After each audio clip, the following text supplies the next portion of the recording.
Doctor Sreevarma ஆயுள் தரும் ஆயுர்வேதா அறுவை சிகிச்சை இல்லா குணம் ஆயுள் கால நிவாரணம். Branch express courier private limited domestic international cargo உங்கள் இல்லம் தேடி வந்து கொரியர் புக்கிங் டெலிவரி செய்து தரப்படும். அஞ்சுதல் அஞ்சாமை நமது முதல் பண்பாக இருந்தால் நன்று. நான் அஞ்சுவதும் அடிபணிவதும் இறைவன் ஒருவனுக்கு. சிறப்புமிக்க மனிதநேய கலாச்சார பேரவை நடத்தும் 7வது மண்டல தமிழர் மறுமலர்ச்சி மாநாடு விழாவில் பங்கேற்பதில் பெருமகிழ்ச்சி கொள்கின்றேன்.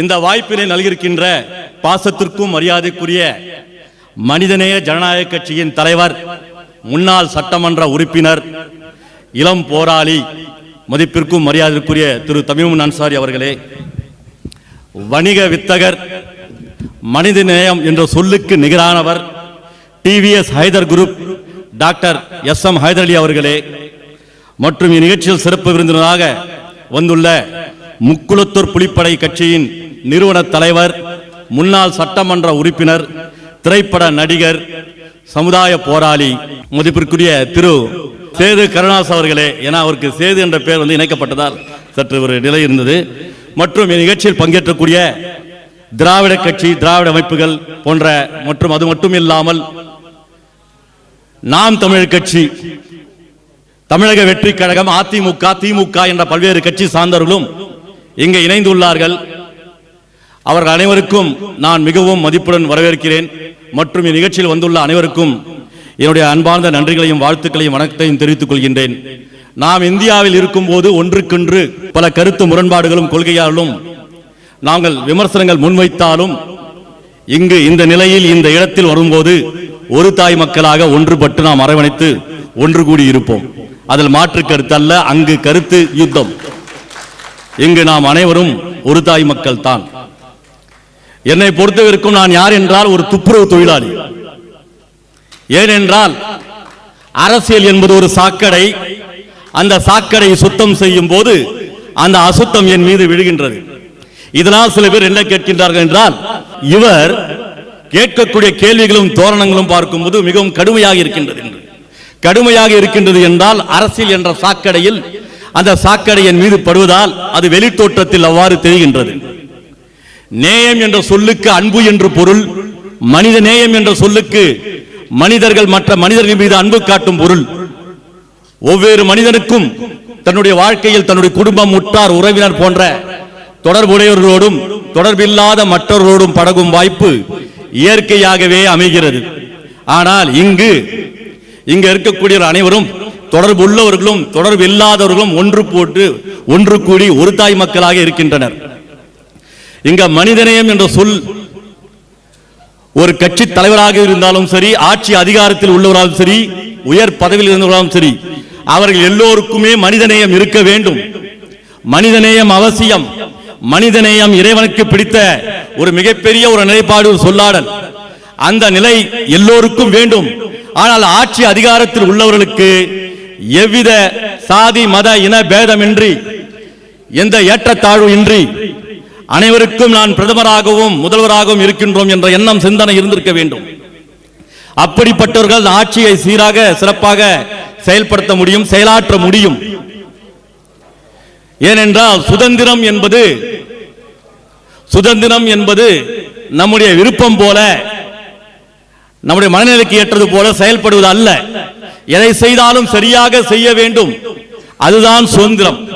அவ்வாறு சரியாக செய்தால்தான் அது சுதந்திரம். அது சரியாக நேர்மையாக செய்யவில்லை என்றால் அது அடக்குமுறை, ஆதிக்கம். டாக்டர் பாபா சாஹேப் அம்பேத்கர் அரசியல் சாசனத்தை வரைமுறைப்படுத்தி ஒரு வழிகாட்டுதலாக ஒரு வழிபாதை தந்துள்ளார். அந்த வழிபாதையை பின்பற்றி ஆட்சி அதிகாரத்தில் வரக்கூடியவர்கள், அது எந்த கட்சியாக இருந்தாலும், யாராக இருந்தாலும், எவராக இருந்தாலும் அதை பின்பற்ற வேண்டும். ஆனால் இன்றைய நிலை மிகப்பெரிய கேலி குத்தாக இருக்கின்றது, கவலைக்கிடமாக இருக்கின்றது. இன்றைக்கு ஒரு காலத்தில் அதிமுக, திமுக, காங்கிரஸ், பாஜக என்ற கட்சிகள் நேரடியாக அரசியல் களத்தில் வருவார்கள், மக்கள் சந்திப்பார்கள், யார் சரியானவர் யார் தவறானவர் என்று தேர்வு செய்வார்கள், வாக்களிப்பார்கள். மக்களுக்கு ஒரு தெளிவு இருந்தது, ஊடகத்திற்கும் ஒரு தெளிவு இருந்தது, கட்சி தொண்டர்களுக்கும் ஒரு தெளிவு இருந்தது. ஆனால் இன்று மிகப்பெரிய குழப்பமாக உள்ளது. இன்னைக்கும் இருக்கக்கூடிய உண்மையான கட்சிகள் எது என்றால் திமுக, அதிமுக, பாஜக, காங்கிரஸ் மற்றும் அதனுடன் நேரடியாக இணைந்துள்ள கூட்டணி கட்சிகள், இந்த கட்சிகள் தான். ஆனால் பின்புலத்தில் புதிதாக துவங்கக்கூடிய கட்சிகள், ஏற்கனவே கொள்கை சித்தாந்தத்தில் பயணித்தவர்கள், வெளியே வந்து அதை எதிர்ப்பவர்கள், இவர்கள் எல்லோருமே விலைக்கு போனவர்கள் தான். இதில் எவ்வித மாற்று கருத்தும் இல்லை. நம்முடைய மக்களை முட்டாளாக்கி, அதாவது தேர்தல் களத்தில் வாக்குகள் பெற்று முட்டாளாக்கிறத தேர்தல் களத்தை விட ஒரு கட்சியை பயன்படுத்திக் கொண்டு, கட்சியோட கொள்கை சித்தாந்தம் என்று பயன்படுத்திக் கொண்டு மக்களை முட்டாளாக்கி கபலீகரம் செய்து எதை வீழ்த்த வேண்டுமோ நினைக்கின்றார்களோ அவர்களுக்கு உறுதுணையாக செல்லக்கூடியவர்கள் இருக்கின்றார்களே, இவர்கள் தான் அயோக்கியர்கள். இப்படிப்பட்ட அயோக்கியர்களை தெரிந்த பிறகு ஒரு ஊடகவாதி எப்படி அமைதியாக இருக்க முடியும்? எப்படி மௌனமாக இருக்க முடியும்? வரக்கூடிய அரசியல்வாதிகளிடம் உங்களிடம் கேள்வி கேட்பதும், நீங்கள் கருத்து சொல்வதும், நீங்கள் சொல்வதெல்லாம் சரி என்றும் மக்கள் முன்னாடியில் பிரதிபலிப்பதுதான் சரியான அணுகுமுறையா? இதுதான் ஊடகத்துடைய தர்மமா? எனக்கு தெரிந்த விஷயங்கள் மக்களுக்கு தெரியப்படுத்த வேண்டும் அல்லவா? கட்சிகளும் கொடிகளும் வைத்துக் கொண்டு வேஷம் போட்டுக்கொண்டு மக்களை ஏமாற்றுவதற்காகவும், இது பெரியார் மண், இது திராவிட மண் என்று சொல்லக்கூடிய நிலையில் மக்கள் ஏற்றுக்கொண்டு அதை பயணிக்கக்கூடிய நிலையில் புதிதாக கட்சிகள் துவங்கி அதை அடியோடு விரட்ட வேண்டும் என்ற சிந்தனையில் வரக்கூடியவர்களும், மிரட்டுபவர்களும் உருட்டுபவர்களும் இன்னைக்கு வரும்போது அப்பாவி மக்களுக்கு என்ன தெரியும்? ஏன் கட்சி தொண்டர்களுக்கு என்ன தெரியும்? கட்சியில் உள்ளவர்களுக்கு என்ன தெரியும்? உணர்வுகள் ஊட்டுகின்றார்கள். உணர்வுகள் ஊட்டுகின்றார்கள். என்ன உணர்வுகள் ஊட்ட வேண்டும்? மனித நேயம் என்ற உணர்வு ஊட்ட வேண்டும். நான் இந்த நிகழ்ச்சியில் பங்கேற்பதற்கு மிக முக்கிய காரணம், மனித நேயம் ஜனநாயக கட்சி. இந்த வார்த்தை கேட்கும் போதே மனதிற்கு ஒரு மிகப்பெரிய ஒரு இணக்கம் ஏற்படுகின்றது. மனிதநேய ஜனநாயக கட்சி, சாதி மதம் இனம் பேதமின்றி எல்லோரும் ஒரு தாய் மக்களாக ஒன்று கூடி இருக்க வேண்டும். நாம் தமிழரோ இந்தியரோ அயல்நாட்டோரோ யாராக இருந்தாலும் பரவாயில்லை. யாருக்கு எந்த துன்பம் ஏற்பட்டாலும் துயரம் ஏற்பட்டாலும் அதன் முதல் குரலாக என்னுடைய குரலாக இருக்க வேண்டும் என்று சிந்திப்பது என்ன தவறு? இதுதான ஒரு அரசியல்வாதிக்கு அடிப்படை தகுதி. அந்த தகுதி இல்லை என்றால் என்ன? புதிதாக கட்சி தொடங்குவதும், பொட்டு வைப்பதும், மத ஸ்தலங்களில் பங்கேற்பதும் என்ன கூத்து இது? சாதி மதம் இனத்துக்கு அப்பாற்பட்டுதான் நீங்க இருக்க வேண்டும். அப்படித்தானே கட்சி ஆரம்பிக்க வேண்டும். அப்படித்தானே மக்கள்கிட்ட பயணிக்க வேண்டும். எதற்கு உங்களுக்கு மத அடையாளம்? அது யாராக இருந்தாலும் எவராக இருந்தாலும் கேட்கிறேன், எதற்கு உங்களுக்கு மத அடையாளம்? உங்கள் மதம் உங்கள் மனதில் இருக்க வேண்டும், உங்கள் உள்ளத்தில் இருக்க வேண்டும். உங்களுக்கும் இறைவனுக்கும் உள்ள நெருக்கம் உங்களுக்குள்ளே இருக்க வேண்டும். மக்களிடம் அதையும் விளம்பரப்படுத்துகிறார்கள் அயோக்கியர்கள். எவ்வளவு கீழ்த்தரமான செயல், எவ்வளவு கேவலமான செயல். சாமி கும்பிடுவது விளம்பரமா? நீ செய்யக்கூடிய பாவங்களை அங்க போயிட்டு பரிகாரம் தேட போகிறாய். பரிகாரம் தேடுவது விட்டு இன்னும் இன்னும் இன்னும் தவறு செய்து கொண்டிருக்கின்றாய். மக்கள் மத்தியில் எந்த கோயிலுக்கு போனாலும் பரவாயில்ல, எங்க போனாலும் பரவாயில்ல, விளம்பரப்படுத்துவது. புதிய கட்சிகளும் இதுதான் செய்யறாங்க, ஏற்கனவே இருந்தவனால தான் செய்யறான். மனிதநேயம் என்ன ஆயிடுச்சு? ஆட்சி அதிகாரத்தில் வரக்கூடியவர்கள் பதவி பிரமாணம் செய்யும் போது, நான் இந்த நாட்டுடைய மக்களுக்கு எல்லோருக்கும் பிரதமராக இருப்பேன் என்று வாக்குறுதி தருகிறார் அல்லவா? சத்தியம் விடுகிறார் அல்லவா? அந்த சத்தியம் எங்க போனது? இந்து, முஸ்லிம், கிறிஸ்டின் நாம் மக்கள் அனைவரும் ஒன்றாக ஒன்றுபட்டு ஒரு தாய் மக்களாக இருக்கின்றோம். நமக்குள்ள எந்த பிரிவினும் இல்லை. எவன் வந்தாலும் எதுவும் கிழிக்க முடியாது, எந்த மயிரும் முடிக்க முடியாது. நீ யாரு எப்படிப்பட்டன்னு தெரியும். இங்க வந்துட்டு மக்கள் மத்தியில மத ஒற்றுமையும் மத வழிபாட்டு முறையும் ஒருத்தர் மதிக்கிறாங்க. ஆனா அரசியல்வாதிகளுக்கு, திருட்டு பசங்களுக்கு என்னன்னு தெரியல, இதை அடையாளப்படுத்துறாங்க. ஆனா இந்தியாவில் அவருடைய முயற்சி எல்லாமே தோற்கடிக்கப்பட்டது. மக்கள் அனைவரும் ஒன்றுபட்டு இருக்கின்றார். நான் மதிப்பிற்குரிய சொல்கின்ற எத்தனையோ அரசியல்வாதிகள், அரசியல் கட்சி தலைவர்கள் இருக்கின்றார். தமிமுன் அன்சாரி கூப்பிட்ட இந்த நிகழ்ச்சிக்கு நான் பங்கேற்பதற்கு அடிப்படை காரணம், அவர் இஸ்லாமியராக இருந்தாலும் இஸ்லாமிய மக்களுக்காக குரல் தருவதில்லை, எல்லோருக்குமாக குரல் தருகின்றார். எல்லோரும் என்னுடைய மக்கள் என்று கருதுகிறார். அட இவர் தான் எப்படி இருக்கிறார் பார்த்தா பக்கத்தில் இருக்கிற ஹைதர் அலி சார், இவர் அதுக்கு மேல இருக்கிறார். ஒரு நாட்டுடைய முதலமைச்சர் எப்படி இருக்கணும், ஒரு சட்டமன்ற உறுப்பினர் எப்படி இருக்கணும், என்ன மாதிரி செயல்படணும் பொதுமக்கள் மத்தியில் சொல்லிட்டு சாதி மதம் இனம் பேதமின்றி எப்படி அவர்கள் இருக்க வேண்டுமோ அந்த நிலை இவர் இருக்கிறார். எல்லாரும் குடும்பத்தை விட்டுட்டு, பொண்டாட்டி பிள்ளைகளை விட்டுட்டு, பொருளாதாரத்தை முன்னேற்றுவதற்கும் தன்னுடைய வீட்டுக்காகவும் நாட்டிற்காகவும் தன்னையே அர்ப்பணித்து, என்ன வாழ்க்கை! ஒவ்வொரு முறையும் வலி, வேதனை, துன்பங்கள், துயரங்கள். அம்மா அங்கே இருக்கிறாங்க, தம்பி அங்கே இருக்கான், தங்கச்சி அங்கே இருக்கிறாங்க, அவங்களுக்கு உடம்பு சரியில்லை, இவங்களுக்கு உடம்பு சரியில்லை, அந்த நேரத்தில் கூட இருக்க முடியலன்னு. என்ன வாழ்க்கை இது? அப்படிப்பட்ட இருக்கும்போது அந்த கண்ணீரை துடைப்பதற்காக ஒரு மனிதன் இருக்கின்றார் என்றால் ஹைதரில் இருக்கின்றார். எவ்வளவு பாக்கியசாலிகள் நீங்கள் எல்லோரும், எவ்வளவு பெரிய பாக்கியசாலி. இதெல்லாம் யார் இருக்க வேண்டும்? அந்தந்த தொகுதி சட்டமன்ற உறுப்பினர்களும் முதலமைச்சர்களும் பிரதமரும் இருக்க வேண்டும். இருக்கின்றார்களா? இருக்கின்றார்களா? வக்பு சட்டம் திருடன்லே பெரிய திருடன் தான். எதுனா என் சொத்தை திருடனா பரவாயில்ல, கடவுள் சொத்தையே ஆட்ட போடுறாங்க. ஒருத்தர் என்ன பண்றான், தன்னோட சொத்துல ஒரு பகுதியை பிரிக்கிறான். மனுஷன் பிரிச்சு அந்த சொத்து இறைவனின் பெயரால் பாதிக்கப்பட்ட மக்களுக்கும் பின்தங்கிய மக்களுக்கும் உதவ வேண்டும் என்ற அடிப்படையில் இறைவனின் பெயரால் சொத்தை தராரு. அந்த சொத்து அந்த மக்கள் பயன்படுத்த வேண்டும். முட்டாள் அரசியல்வாதிகள் அவர்களும் செய்ய மாட்டார்கள், செய்தவர்களையும் விட மாட்டார்கள். திருடர்கள் ஒரு பூட்டு இருக்குன்னா, சாவி இருக்குன்னா அதை திறந்து ஓபன் பண்ணணும். திருட்டு சாவி போட்டா அரசியல் சாசனத்தை மாத்துறாங்க, எல்லாத்தையும் மாத்துறாங்க. ஆட்சி அதிகாரத்துக்கு வந்த பிறகு இருக்கக்கூடிய அரசியல் சாசனத்தை பயன்படுத்திக் கொண்டு உங்களால் செயல்படுத்த முடியும் என்றால் அது வெட்கக்கேடான விஷயங்கள். சரி, ரைட்டு, இஸ்லாமிய மீது நமக்கு கணிசம் இருக்கு, அதனால செய்யறேன்றீங்க. ஜம்மு காஷ்மீர்ல 8 வயது சிறுமி பலாத்காரம் பண்ணாங்க. இதை எந்த முஸ்லிமும் எந்த இந்துக்களும் கிறிஸ்தவர்களும் ஏற்றுக்கொள்ள மாட்டாங்க. எல்லோரும் பொங்கி எழுந்தாங்க. ஆனால் அந்த குழந்தையை பலாத்காரம் செய்தவர்களுக்கு வக்காலத்து வாங்கி வீதிக்கு வந்தவர் பாஜக கட்சி சார்ந்த எம்பிக்கள். என்ன கொடுமை பார்த்தீங்களா? உலகத்திலே இந்தியாவிலே எத்தனையோ கட்சி இருக்கு. எந்த கட்சியாவது குற்றவாளிகளுக்கு ஆதரவாக வக்காலத்து வாங்கியிருக்காங்களா? எந்த கட்சியாவது? அது திமுகவோ அதிமுகவோ அல்லது தேமுதிகவோ விசிகாவோ எந்த கட்சியிடம்? ஏன் நாம் தமிழ் கட்சி வச்சுக்கீங்களேன், நான் தமிழ் கட்சிக்கிறோம், அவங்களே வக்காலத்து வாங்குறது இல்லை. ஏன்னா அதனுடைய வலி வேதனை அவங்களுக்கு தெரியும். அது எவ்வளவு பெரிய பாவம்ன்றது அவங்களுக்கு தெரியும். அந்த பாவத்தில் எவ்வளவு பெரிய கொடுமைன்னு தெரியும், எவ்வளவு பெரிய ஏமாற்றம் தெரியும். அவங்களே விடுறதில்லை. அந்த அளவுக்கு தெளிவாக அவங்களே என்ன பண்றாங்க, அது குரல் தராங்க. ஆனால் 8 வயது சிறுமி டெல்லியில் ஒருத்தர் பலாத்காரம் பண்ணும்போது ஒரு பெண்மணியை உடனே நீதிமன்றம் விரைந்தது. எல்லாம் விரைந்தாங்க, எல்லாரும் ஓடினாங்க, எல்லாரும் கூடினாங்க, உடனே தூக்கு தண்டனை கொடுத்தாங்க. ஏன் 8 வயது குழந்தை பெண்ணுக்கு என்ன பிரச்சனை? ஏன் அந்த குற்றவாளிகளுக்கு தண்டனை நிறைவேற்றப்படவில்லை? ஏன் வேடிக்கை பார்க்குது அரசு? அரசு தவறு செய்யுது, திருத்திக் கொள்ள வேண்டும். நான் சொன்னேங்க இல்லையா, சுதந்திரம்னா என்ன? எல்லாம் சரியா செய்யணும், தவறா செய்யறது சுதந்திரம் இல்லை, இஷ்டத்துக்கு செய்யறது சுதந்திரம் இல்லை. சரி, வக்பு சட்ட மசோதத்தை நிறைவேற்றினீங்க, போராடினீங்க. என்ன ஆட்சி அதிகாரம் இருக்கா? பெரும்பான்மை மக்களுடைய வாக்கு இருக்கா? இல்ல. அதிலும் கைக்கூலியாக விலைக்கு போன அரசியல்வாதிகளை தான் வசப்படுத்தி கொண்டு அவர்களை வைத்துக் கொண்டு அவர்களை விலைக்கு வாங்கி இந்த சட்டத்தை இயற்றப்படுகின்றது. நான் ஒரு இஸ்லாமியன் என்ற அடிப்படையில் சொல்லவில்லை. ஏனால் அரசியல் சாசனம் சொல்லப்படுவது என்னவென்றால், ஒரு மத அடிப்படையான சில விஷயங்களை அரசாங்கம் தலையிடக்கூடாது என்பது எனக்கு தெரிந்த விஷயங்கள். நாட்டுடைய பிரதமருக்கு ஏன் தெரியவில்லை? ஏன் தெரியவில்லை? ஆட்சி அதிகாரத்தில் உள்ளவர்களுக்கு ஏன் தெரியவில்லை? ஆட்சி அதிகாரம் இருக்கின்றால் நீங்கள் திமிரோடு பல விஷயங்கள் கையாள்வீர்களா? சரி, கையாண்டீர்கள், சட்டத்தை ஏற்றினீர்கள். சட்டத்தை ஏற்றிய பிறகு ஒரு வார்த்தை பயன்படுத்தினீர்களே, இது சாதாரண வார்த்தையா? கேட்டுட்டு அமைதியா கடந்து போலாமா? ஜெய் ஸ்ரீராம், ஜெய் ஸ்ரீராம் என்று ஒரு இந்துக்கள் சொல்வது பெருமை.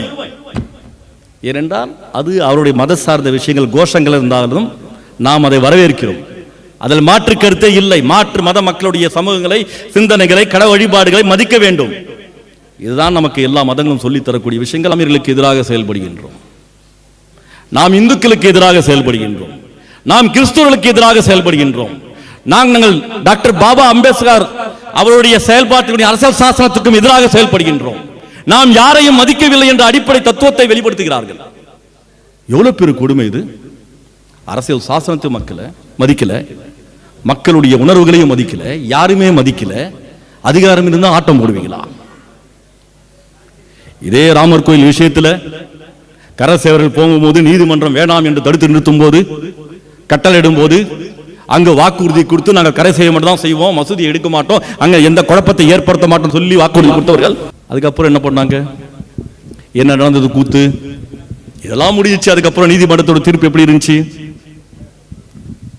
அரசியல் சாசனத்தை பயன்படுத்தி கொண்டு பின்பற்றி கொண்டு நீதிமன்றத்தோட தீர்ப்பு இருந்ததா? சாமானிய மக்களுக்கு புரிந்தது. ஏன் ஒரு அரசியல்வாதிக்கும் நாட்டுடைய பிரதமருக்கும் ஏன் நீதித்துறைக்கும் புரியவில்லையா? என்ன தீர்ப்பு வழங்கப்பட்டது? என்னுடைய கனவில் ராமர் வந்தார். இந்த தீர்ப்பு அரசாங்கம் ஆட்சி அதிகாரத்துள்ளவர்கள் மக்களை பாதுகாப்பதுதான், பாதுகாப்பை பறிப்பதற்கு அல்ல. ஆனால் இங்கு பறித்துக் கொண்டிருக்கின்றார்கள். நான் யோசித்து பார்ப்பேன், நல்லா பார்க்கும்போது எங்க பாம்பு வச்சாலும் பாய்ங்க பண்ணிட்டான்டான்னு பேசுவாங்க. ஒருத்தர் முஸ்லீம்களும் யோசிப்பான், என்னடா இது எவன்டாம் பண்றான், நமக்கு ஏண்டா தலைவலியா போச்சுன்னாங்க ஒரு கட்டத்தில். ஆனா இப்போ ஆட்சி மாற்றங்கள் ஏற்பட்ட பிறகு இதே சமுதாய மக்களுக்கு எதிரான பல விஷயங்கள் நடக்கிறது, பல அடக்குமுறை நடக்குது. ஒன்றுமே நடக்கல, எல்லாம் அமைதியா இருக்கிறான். அது எப்படி? அப்ப வெடிஞ்சது இப்ப வெடிக்கல. வெடித்தது இவன் இல்லை, அவ்வளவுதான் மேட்டர். வெடித்தது இவன் இல்லை, அதனால வெடியில. எவ்வளவு சகிப்புத்தன்மை பாருங்க. அமைதியா இருக்கிறான், ஜனநாயக அடிப்படையில் அமைதியா இருக்கிறான். ஏன்னா இந்த அரசியல் சாசனத்திற்கும் தன்னுடன் பயணிக்கக்கூடிய மக்களுக்கும், இந்து முஸ்லீம் கிறிஸ்டின் இருக்காங்க பத்தி உடனே பயணிக்கிறாங்களே, அவன் மேல நம்பிக்கை, அவன் தோல் கொடுக்கிறான். வக்பு சட்டம் வரும்போது நான் முஸ்லிம்கள் இவங்க தோல் கொடுக்கிறாங்க, இவங்க ஆதரவா ஓடி வராங்க, இவங்க சொல்றாங்க என்னடா முட்டாள்தனம் பண்றான்னு சொல்லிட்டு இவங்க சொல்றாங்க. அந்த அடிப்படையில் இருக்குது. ஆகவே நாட்டுடைய பிரதமராக இருந்தும் சரி, யாரும் சரி, மத அடையாளங்கள் தேவையில்லை. மத அடையாளங்கள் இல்லாமல் ஒரு அரசியல் கட்சி இருக்கிறது என்றால் மக்கள் நம்ப வேண்டும், அவர்கள் தான் நீங்கள் வாக்களிக்க வேண்டும். இன்னைக்கு பார்க்கும்போது 2026 சட்டமன்ற தேர்தல் சாதாரண தேர்தல் இல்லை. எது பூனை, எது புலி, எது கருப்பாடுன்னு யாருக்கும் எதுவும் தெரியாது. வேஷம் போட்டு வேடமிட்டு வராங்க. இதையும் தெரியாம அப்பாவி இளைஞர்கள் அவர்களை பின்தொடர்றாங்க. நமக்கு நாட்டுடைய ஒரு கட்சி ஆரம்பிக்கிறாங்க, நம்மளை வழிநடத்த போறாங்க, மக்களுக்கு சேவை செய்யறாங்கன்னா அவங்களுடைய கொள்கை சித்தாந்தம் என்னன்னு பார்க்கணும். மற்ற மாநிலத்திலாம் பார்க்கும்போது நடிகர்களை எங்க வைக்கணுமோ அங்க வைக்கிறாங்க. ஆனா இங்க என்ன பண்றது? நடிகர்கள் தூக்கி தலையில வைக்கிறாங்க. என்ன பண்றது? ரொம்ப வருத்தமா இருக்கு, வேதனையா இருக்கு. இவரை போல போராளி தமிழ்மான் சார் இருக்கிறார், என்ன பண்ணாரு? நடிச்சாரா? என்ன நடிக்கல. இன்னும் பல அரசியல்வாதிகள் இருக்காங்க, என்னங்க பார்த்தாலும் சாமானிய மக்களுக்கு குரல் தராங்க, அவங்களுக்காக வாழ்றாங்க, அவங்களுக்காக போராட்டம் பண்றாங்க. ஆனா நடிகர்கள்லாம் இன்னைக்கு அரசியலுக்கு வந்து இவங்க தான் நாட்டை காப்பாற்ற போறாங்கன்னா என்னையா கொடுமை இது? என்னைக்காவது உங்க படத்துல என்னைக்காவது பெரியாரையும் அம்பேத்கரையும் அண்ணாவையும் ஒரு வார்த்தை பேசியிருப்பீங்களா? எத்தனை முறை முத்தம் கொடுத்துருப்பீங்க? உதட்டோட உதட்டு, உதட்டோட உதட்டு முத்தம். அந்த முத்தம் கொடுத்த அந்த உதட்டின் இல்லை, அந்த வாயால ஒரு முறை பெரியார், ஒரு முறை அம்பேத்கர், ஒரு முறை அண்ணா, ஒரு முறை காமராஜர், எங்க ஒரு வார்த்தை வரலையே. சரி அதை விடுங்க, படத்திலேயாவது நல்ல காட்சிகள், நல்ல நிகழ்வுகள் இருக்கா? நல்ல கருத்துக்கள் இருக்கா? ஒரு மண்ணும் இல்லை. முட்டாள்கள் முட்டாள்கள் முட்டாள்கள். அதாவது ஒரு தாய் தன்னுடைய குழந்தைகளுக்கு பால் குடிக்கிறார். பால் கொடுப்பது என்பது அந்த தாய் தன் உடலில் உள்ள இரத்தத்தை பாலாக தருகிறார். அந்த குழந்தை வளர்ந்த பிறகு வாட்ஸ்அப்ல டிபியில யாரை வைக்கிறாங்கன்னா நடிகரை வைக்கிறாங்க. அடக்கம் நாட்டுங்க. பெத்த தாயை மதிக்க தெரியாத நீ நடிகர்களை தூக்கி வைத்து கொண்டாடினால் நாடும் உருப்படாது, நீயும் உருப்பட மாட்டேன். உன் பெத்த தாயை உன் கண்ணுக்கு தெரியல, மத்தவங்க எப்படா தெரியாது?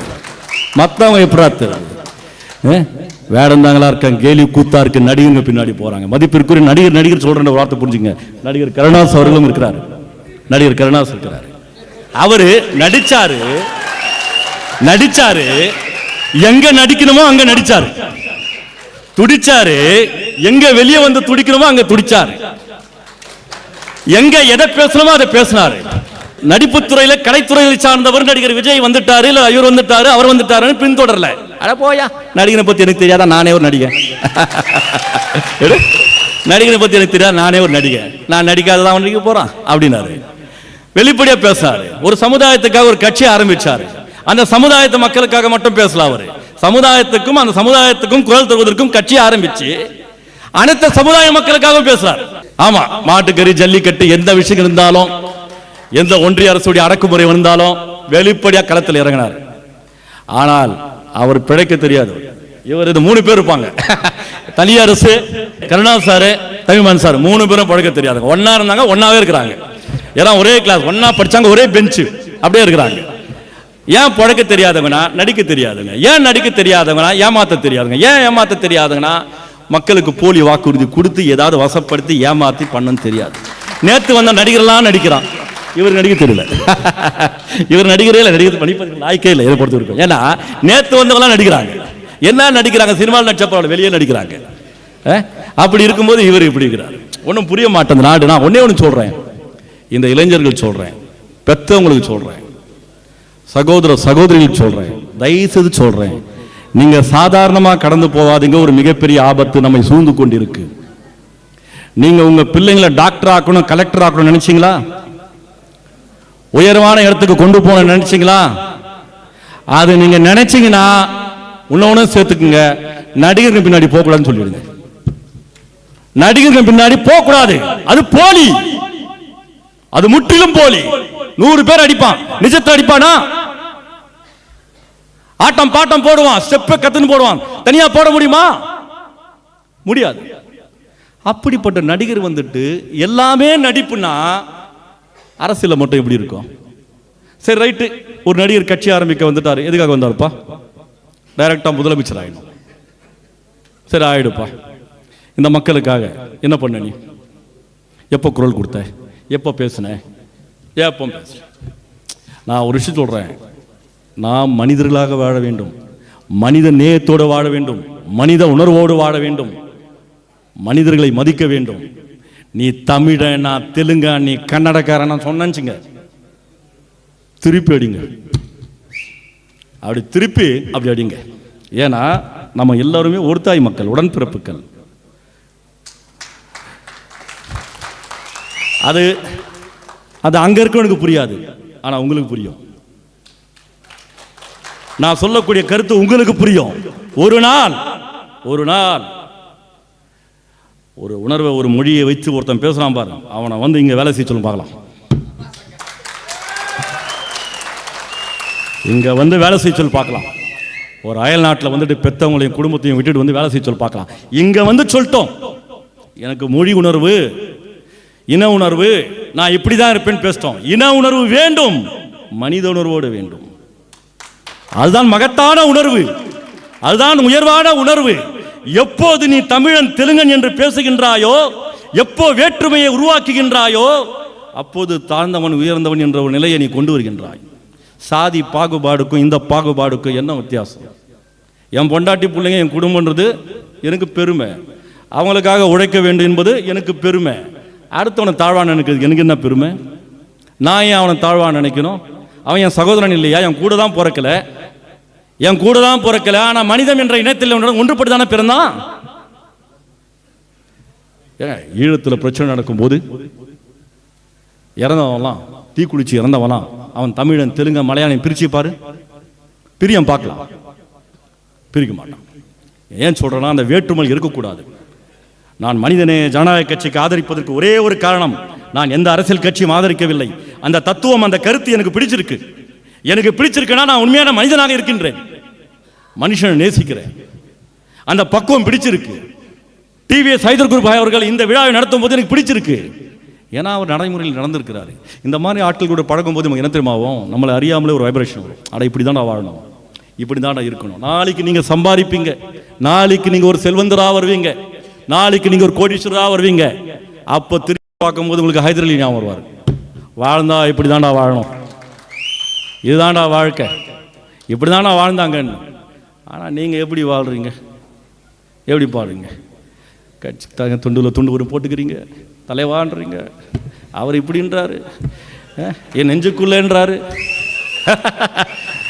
நெஞ்சுக்குள்ளே நீங்கள் இருந்தால் அவங்க பொண்டாட்டி பிள்ளைங்க எங்கே இருக்கிறாங்க?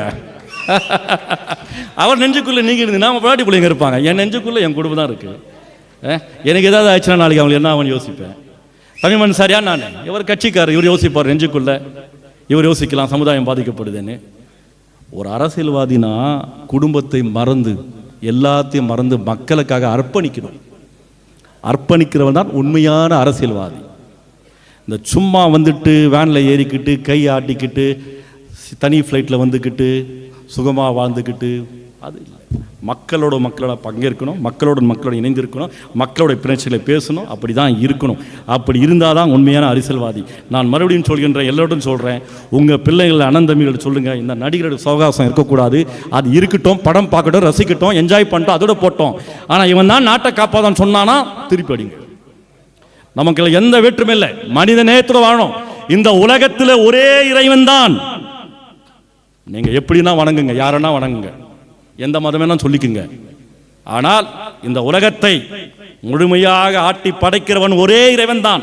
நீ இந்துவா இரு, முஸ்லீமா இரு, கிருஷ்ணா இரு, நீ பௌத்தனா இரு, எந்த இடத்துல இரு, ஆனா ஒரே மதம் தான். நாளைக்கு இறந்த பிறகு நீ இன்னொரு மதத்துக்கு துரோகம் பண்ணேன்னுக்கோ, அதே கடவுள் தான். நீ இந்த மதத்துக்கு துரோகம் பண்ணேன்னுக்கோ, ஒரே கடவுள் தான். அந்த உணர்வு இருக்க வேண்டும். அந்த உணர்வு உள்ளவன் உண்மையான அரசியல்வாதி.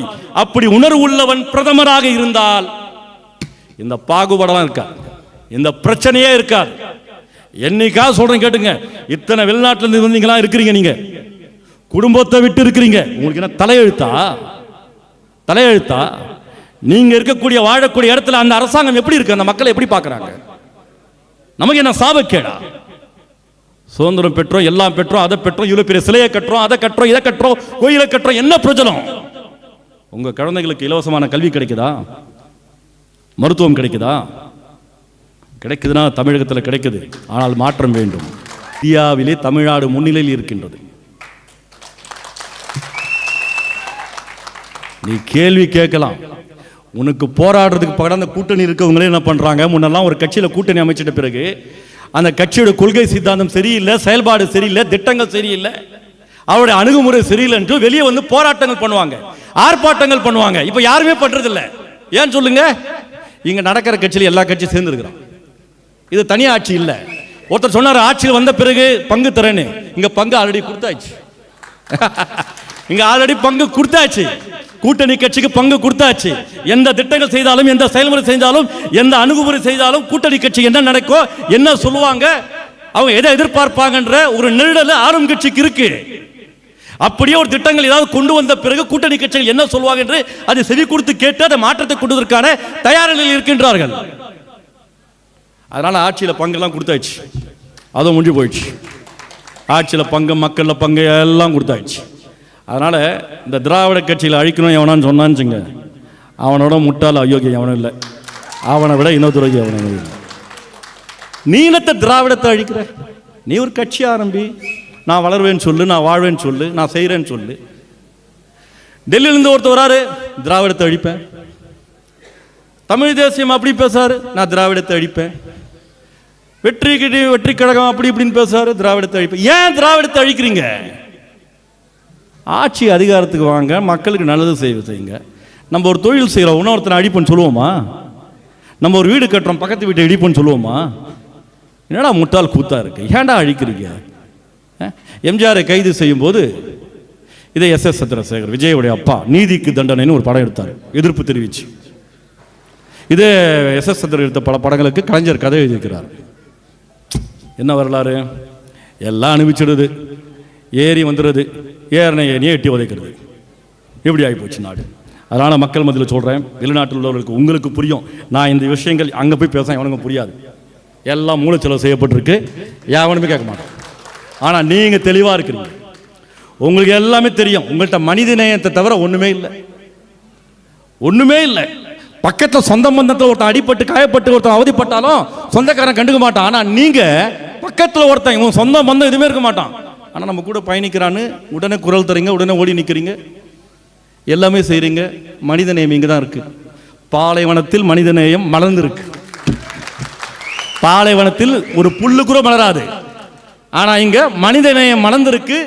எப்போ ஒருத்தன் தன்னுடைய மதத்தை வெளியப்படுத்தி நடிக்கிறானோ நம்பாதீங்க, திருடன் அவன் தான். நம்பாதீங்க. நமக்கும் கடவுளுக்கும் கனெக்டிவ் இருக்குன்னா அது நமக்குள்ள. இவன் யார்? இவன் வந்து அடையாளம் போட்டு வச்சுக்கிட்டு துண்டை போட்டுக்கிட்டு நான் பேசுறேன். நீ பேசாத கண்ணா, நீ பேசாத வேலையை பாரு. நீ எனக்கு என்ன செய்யணுமோ அதை செய். தெளிவடைங்க, இளைஞர்களை தெளிவுபடுத்துங்க, அந்த நிலையை பின்பற்றுங்க, அப்போதான் சரியாக இருக்கும். ஊடகம் இன்னைக்கு ஊடகம் யார் கையில் இருக்கு? மணல் கொள்ளையின் கையில் ஊடகம் இருக்கு. தமிழ் தேசியம் ஒருத்தர் பேசுவார், பயங்கரமாக பேசுவார். அந்த ஊடகத்தை பற்றி பேச சொல்லுங்க பார்க்கலாம். ஒரு வார்த்தை பேச சொல்லுங்க பார்க்கலாம். பேசவே மாட்டார். அப்புறம் பார்த்தா கல்வி கொள்ளன்வாங்க, அதில் ஒரு ஊடகம் இருக்குது, பேச சொல்லுங்க பார்க்கலாம். பேச மாட்டாங்க. முதலாளிகள் கையில் இருந்த ஊடகங்கள் எல்லாமே இன்னைக்கு காலம் மாறி போய் நம்ம கையில் வந்தாயிடுச்சு. உங்கள் செய்தி நியூஸ் எல்லாம் மண்ணாங்கட்டி போச்சு. நீ எத்தனை முறை வாசி, நீ பாம்பான் போடு, பிரேக்கிங் நியூஸ் போடு, என்ன வேணா போடு, ஆனால் எல்லாம் நம்ம கையில் இருக்கு. அவனுக்கே நியூஸ் நம்ம தான் தரோம். அவனுக்கே நியூஸ் நம்ம தான் தரோம். நான் சொல்கிறேன் கேட்டுங்க, இங்கே இருக்கவங்க எல்லாருமே பத்திரிக்காரங்க. யாரெல்லாம் மொபைல் ஃபோன் வச்சுருக்கீங்களோ நீங்கள்லாம் பத்திரிக்காரங்க. நீங்கள் அதை புரிஞ்சுக்குங்க. அங்கே நடத்தலாம் பாருங்க, முதலாளிகள் நடத்துறது அது பத்திரிகை இல்லை, அது வியாபாரம், பிஸ்னஸ். அவர் ஒரு கட்சியில் சீட்டு வாங்கிக்குவார், அந்த கட்சிக்கு சாதகமாக இருப்பார். இவர் இந்த கட்சியில் இருப்பார், இவர் சாதகமாக இருப்பார். ஒருத்தர் கல்வி நிறுவனம் வைப்பார், யாரெல்லாம் பேசுகிறானோ, உணர்வு பேசுகிறானோ அவனுக்கெல்லாம் ஒரு மாதம் கப்பம் கட்டுவார். அவன் அதை பற்றி பேசவே மாட்டான். புரியுதுங்களா? கப்பம் கட்டி நடக்கக்கூடிய செயல்பாடுகள் தான் இன்றைக்கி கல்வி நிறுவனங்கள் இருக்குது. இன்றைக்கி தொலைக்காட்சி ஊடகங்கள் அப்படி இருக்குது. ஊடகங்கள் தர்மங்கள் சீர்குலைந்து போயிடுச்சு.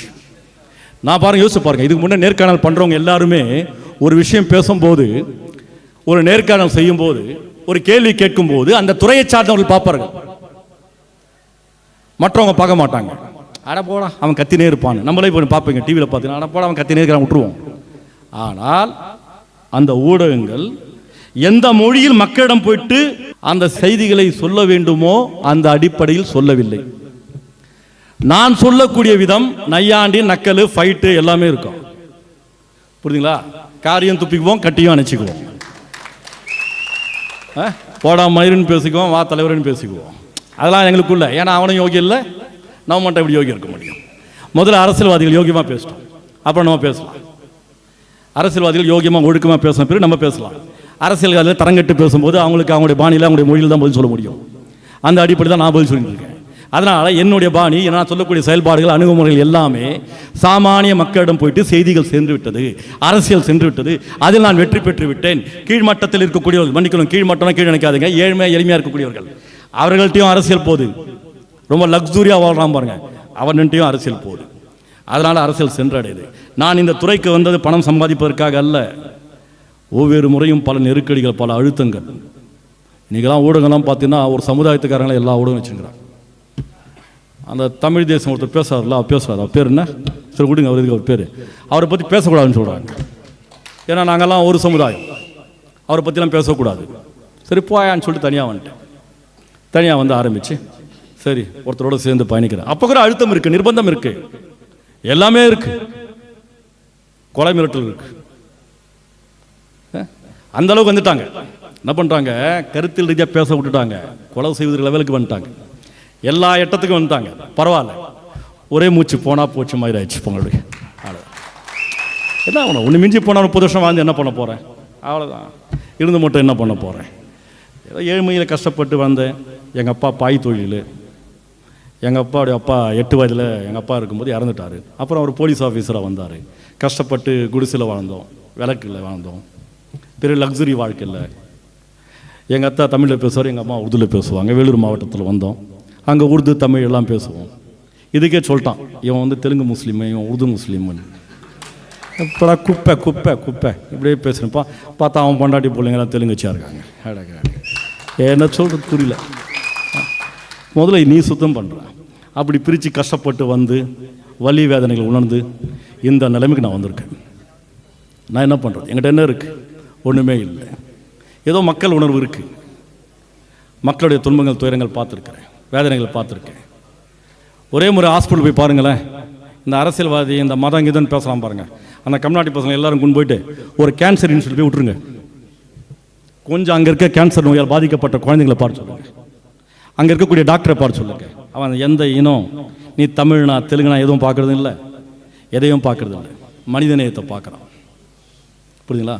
அந்த அளவுக்கு மனிதனை வந்து உள்ளத்தால் உணர்ந்ததுனால எல்லாத்தையும் தியாகம் பண்ணுறோம். நீங்களும் என்ன மாதிரி தான் குடும்பத்தை எல்லாத்தையும் விட்டுட்டு தியாகம் பண்ணிட்டு உட்காந்துருக்கிறீங்க. நீங்கள் செய்யக்கூடிய வேலை தான் ஒரு பகுதி நான் செஞ்சு நிற்கிறேன். நீங்கள் இங்கே செய்கிறீங்க, நான் அங்கே செய்கிறேன்.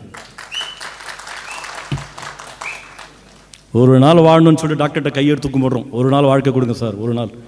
இன்னும் ஒரு 6 மாதம் இருந்துட்டு போட்டோமே, அம்மாவுக்கு உடம்பு சரியில்லை, இன்னும் ஒரு 6 மாதம், ஒரு 3 மாதம் டாக்டர்னு கேட்குறோம். ஆனால் நீங்கள் வாழ்க்கையே தொலைச்சிட்டீங்க. சம்பாதிச்சு இங்கே வாழ்ந்துட்டு அங்கே வீடு கட்டிட்டு கடைசியில் போகும்போது எல்லாம் முடிச்சிடுது. இதெல்லாம் மாறணும், இதெல்லாம் மாற்றணும். இதை வேணா பேசுவானா? ஒரு அரசியல்வாதி பேசுவானா? அதை கிழிப்பேன் இதை கிழிப்பேன்றான, என் நாட்டுடைய மக்களை நான் வெளிநாட்டுக்கு அனுப்ப மாட்டேன், அவனுக்கு தேவையானது எல்லாமே இங்கே செய்வேன்னு சொல்கிறானா? போதையா 10 வருஷம் வெளிநாட்டில் இருந்துட்டு மீதி வந்திருப்பா, உனக்கு ஏதாவது சலுகை தரேன்னு சொல்கிறானா? கம்நாட்டி பசங்க லக்ஸுரியாக வாழ்கிறாங்க, ஒன்றும் செய்ய மாட்டேன்றாங்க. யோசிங்க மக்களே, நீங்கள் யோசிக்கிறேன்னு தப்பாக போயிடும். நம்ம வாழ்ந்துட்டு விடுங்க. நம்முடைய எதிர்கால சங்கதிகளுக்கு தெளிவில்லை. எல்லாம் ஃபோனில் உட்காந்துங்கிறான், காமெடி ஷோ பார்த்துங்கிறான், பெத்தப்ப செத்தாலும் செல்ஃபி எடுத்துக்கிறான். இப்படி செல்ஃபி எடுத்துக்கிறான். அப்போ செத்ததே தெரியாது, ஃபோன் நோண்டிக்கினே இருக்கிறான். அப்பா எப்போ செத்தாருன்னு தெரியாது, கோமாவில் இருக்கிறான். எனக்கு இளைஞர்கள் எல்லாரும் கோமாவில் இருக்கிறாங்க. எல்லாரும் பெண்களுக்கு ஒரு வீட்டில் எல்லாரும் ஃபோனை பார்த்துங்கிறாங்க, ஃபோன்லேயே முழுகிட்டாங்க. தெளிவில்லை. இந்த ஃபோனை பிடிங்க உட்கார வச்சு சார்ஜ் பண்ணுங்க. அவங்கள ஃபோன் சார்ஜ் ஆஃப் பண்ணிவிட்டு அவங்கள சார்ஜ் பண்ணுங்க. சார்ஜ் பண்ணி புரிய வைங்க, நாட்டை புரிய வைங்க. ரொம்ப அவசியம். மிகப்பெரிய ஆபத்து நோக்கி இருக்கு. நீங்களாம் கஷ்டப்படுறீங்களா? உங்கள் பிள்ளைங்க நல்லா இருக்கணும்ல, விடாதீங்க, விடவே விடாதீங்க. நிறைய படி சொல்லுங்க, புத்தகங்களை படி சொல்லுங்க, திருக்குறளை படி சொல்லுங்க, கருத்துக்களை படி சொல்லுங்க. அப்போ உள்ளார்ந்து வாங்க சொல்லுங்க. நல்ல மனிதர்களை பாட சொல்லுங்க, அந்த மனிதர்களை பற்றி பேச சொல்லுங்க. குடும்பத்தில் உட்காரும் போது பேசுங்க. நீங்கள் போகும்போது போயிட்டு சொல்லுங்க, ஹைதர் அலி ஒருத்தர் இருக்காருப்பா ஊரில், ஏதோ கஷ்டம்னா உடனே ஹெல்ப் பண்ணுறாருப்பான்னு சொல்லி அவர் புகழ்றதுக்காக சொல்ல வரல, ஃபேக்டை சொல்லுங்க. அந்த உணர்வு நமக்கு வரும், இயல்பாக வரும். நம்மளும் அப்படி மாறிடுவோம். பேச பேச எல்லா மாற்றம் வரும். ஆகவே என்னுடைய அன்பிற்குரியவர்களே, என்னுடைய பாசத்திற்குரிய நண்பர்களே, நான் ரொம்ப நெகிழ்ந்து சொல்கிறேன். ரொம்ப பெருமையாக இருக்குது. உங்கள் வீட்டில் உங்கள் அண்ணன் தம்பிங்க சகோதரங்க யாராவது இருப்பாங்களே, அவங்கள ஒருத்தனை தான் நான் உங்கள்கிட்ட வந்திருக்கிறேன். அவங்க சொல்லி தான் நான் வந்திருக்கிறேன். அவங்க உங்களை பார்க்கும்போது என்ன உணர்வு, என்ன வேதனை இருக்குமோ, என்ன மகிழ்ச்சி இருக்குமோ, அந்த மனசில் அது எனக்கு அப்படியே இருக்குது. உங்களை பார்க்கும்போது கட்டி அணைச்சிக்கணும் எண்ணம் இருக்குது. பாவமாக தெரியுது, ரொம்ப கஷ்டமாக இருக்குது. என்னுடைய முன்னோர்கள் அப்படி தான் இருந்தாங்க, அப்படி தான் பார்க்குறேன். அதனால் நம்மளும் நல்லா இருக்கணும், நம்ம கூட இருக்கவங்க நல்லா இருக்கணும், எல்லோரையும் நல்லா வச்சுக்கணும், நல்ல மனிதரோட பயணிக்கணும், நல்ல அரசியல்வாத தொடர்பு வைத்துக்கணும். என் அன்பிற்குரியவர்களே, இங்கே பல கட்சிக்காரங்க இருப்பீங்க. உங்கள் தலைவனை பற்றியெல்லாம் பேசிட்டு நினைக்காதுங்க. உங்கள் தலைவனை பற்றி பேசுகிறேன். யார் தெரியுமா? அவங்க பெற்றவங்களை பற்றி பேசிக்கிறேன். மற்றவங்களை பற்றி மறந்துடுங்க. அவெல்லாம் என்றைக்கும் செய்ய மாட்டான். அதெல்லாம் மாற்றத்தை நோக்கி வாங்க. நல்ல அரசியல்வாத தேர்வு செய்யுங்க. இது போன்ற நிகழ்ச்சியில் பங்கேற்க, கருத்து பரிமாற்றம் கொண்டு வாங்க. நல்லதே செய்யுங்க, நல்லதே நினைங்க. வாழ்க்கையில் மாற்றம் ஏற்படும். அகிம்சை முறையில் செய்யுங்க. கோவப்படாதீங்க, ஆத்திரப்படாதீங்க. மறுபடியும் சுதந்திர போர் தயாராகி விட்டது போல ஒரு சிம்டம் இருக்குது, மெதுவாக தெரியுது. அப்படி ஆயிடுச்சுன்னா தயாராகிடலாம், போர் தொடுக்கலாம், அகிம்சையும் மாற்றத்தை கொண்டு வரலாம். நன்றி. டாக்டர் ஸ்ரீவர்மா ஆயுள் தரும் ஆயுர்வேதா அறுவை சிகிச்சை இல்லா குணம், ஆயுள் கால நிவாரணம். Branch express courier private limited, domestic international cargo. உங்கள் இல்லம் தேடி வந்து கொரியர் புக்கிங் டெலிவரி செய்து தரப்படும். என்றும் உங்களுடன் மை இந்தியா. முக்கிய செய்திகளை உடனுக்குடன் தெரிந்து கொள்ள சப்ஸ்கிரைப் பண்ணுங்க, பெல் பட்டனை பிரஸ் பண்ணுங்க. என்றும் உங்களுடன் மை இந்தியா.